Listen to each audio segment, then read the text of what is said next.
Arrow Season 3, Episode 14, The Return.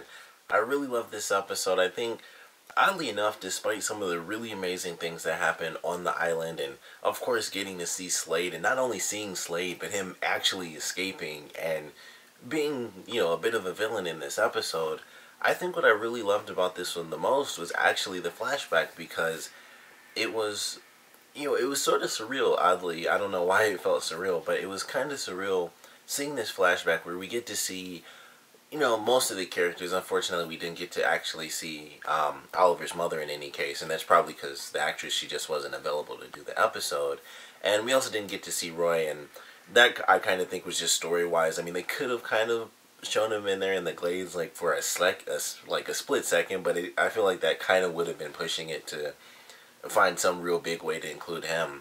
But I really enjoyed it because we got to see all the characters. We got to see, Laurel and her father, and I really love that. That was my favorite part about the flashbacks for sure, was seeing her father back in, his old state, because we didn't really get to see that. It was referenced a lot when the series, first started off and stuff, but we didn't really get to see it nearly as much as we saw in this flashback. And we had a couple incidents and stuff, and it was mostly just normal conversations with her dad and like some other people and stuff. But it was really cool to see, in this episode, him kind of break down, like in the past as well as in the present. By the end of this episode, he wasn't drunk at the end, but he was still hurt, and he, mentally he had the same process. He just went about it a little differently because he was also an alcoholic at the time. But I enjoyed that, and we got Tommy back in this episode, so that was really cool. And he kind of had a pretty big part in the flashbacks where he, talked to Thea and stuff like that, and it was his party and stuff, so we got to see him quite a bit and stuff, and like the little, hint to the beginning of the relationship between him and Laurel, which, I didn't feel was necessary, but at the same time, I thought it was kind of cool that they threw that in there, because, that's something from season 1, so it's a lot of stuff that we don't even think about. Another one of the really big things was, I guess he's Chief Lance now, but like his old partner, I completely forgot about that guy, but we saw him a ton in the first season, and, I thought that was kind of cool that they were, working together and stuff like that, or at least he was like another detective at the time or something like that. We saw him a lot. I honestly can't remember, and it was only 2 years ago, but it was cool to see him. It was like, we see a couple of the characters, where it's like, oh, we haven't seen them in a long time for specific reasons, but it was definitely cool. So I really enjoyed that. We got to we even saw Diggle and his brother, and it was just little moments and things like that. But it was very cool. I enjoyed it. The mission itself was pretty interesting, and then by the end, it kind of has me questioning, because it's only been in the flashbacks, I believe it's only been like maybe a year, possibly 2. I think they're doing it each season. Kind of goes through a year worth of flashbacks, and I feel like this hasn't even gone through a year, but I also didn't feel that way in the last 2 seasons. And I think the first and second season were an entire year, so this one still might be half a year.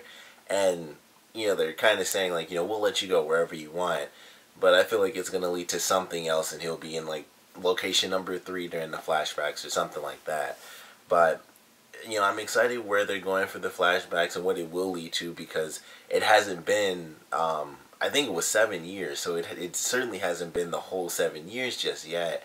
So I'm really excited to see, what happens, whether or not he actually chooses, because he feels that, especially with the message he got in this episode, which made him go back to helping Maseo and stuff like that, maybe he'll choose, like, alright, because some of these things are just too big to ignore, I'll help out, I'll train, I'll get better, and when I feel that I can go back and actually protect, the city, because we haven't really seen him talk too much about that. Like, in season 1, he found the journal, like, on his father when he gave it to him, and I guess that means he didn't find it, he was given the journal, but, he has the journal, and really in season 1 and 2, he was dealing with stuff, like, way too complicated to be like, I'm going to go through this journal and figure out how these people felt the city.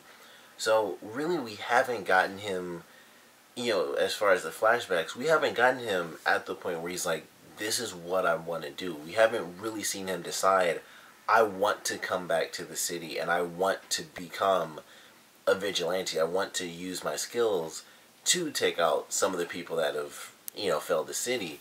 So we certainly haven't gotten to that point in the flashbacks yet. So I can't wait to see, step 3 of wherever he's going to be. I don't know if he'll actually be working with the army, considering they officially brought like an actual person from the army in this time. We might see him go in a more official route compared to, Argus being like super secret assassin type stuff. But I'm excited for where it's going. I love this episode because of kind of the nostalgia, I guess, just like season 1 and all the characters and stuff, and getting to see everyone in the past. We even saw his father, which was cool. And like I said, that was one of the big things. Like, we saw just some characters that haven't really been seen, which, not since season 1 or season 2, like in Tommy's case, because obviously he died, so, excuse me, so we only get to see him in flashbacks, so that was definitely cool. But that was really sweet. Of course, the present stuff was definitely amazing, and then being on the island was really cool. And the biggest thing that came out of that, I thought was going to be Slade escaping, because initially I thought they were just training on the island. I didn't know Slade even escaped. I thought in that portion when Oliver went to see him, it was just going to be them talking, and we'd get to see Slade, and that was it.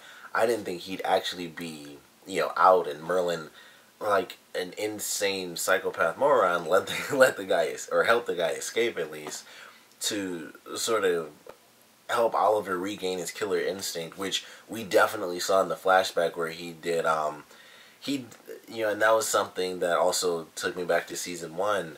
When he killed that guy, he killed him in the way he killed the very first person in the series, which is when him and Tommy were kidnapped by Oliver's mother. He took those guys out, and the first one he actually killed, he like stopped him. I think he like knocked the other people out, but he like had that guy upside down and he broke his neck, and that's how he killed that drug dealer. So that was like just another little nod to like season 1, and I think that was the very first episode.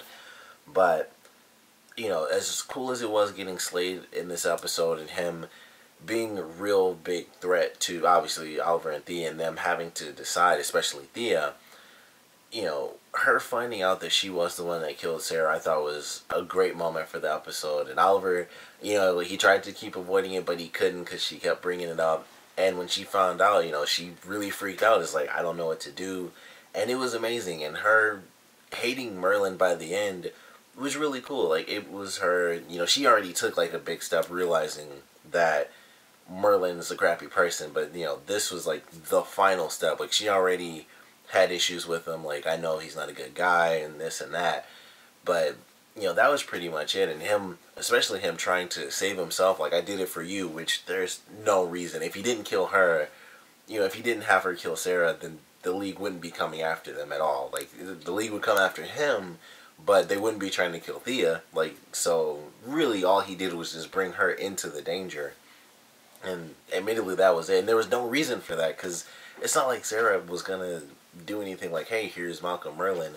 She wasn't really getting involved in any of that crap either. So, there's just a bunch of lies coming from his side and stuff. So, I enjoyed her really hating him by the end of this episode. And I knew it was going to be an issue. I was like, the face he was making, he looked so angry. And then he turned to look at Oliver. I'm like, that's going to cause some real serious, tension during training.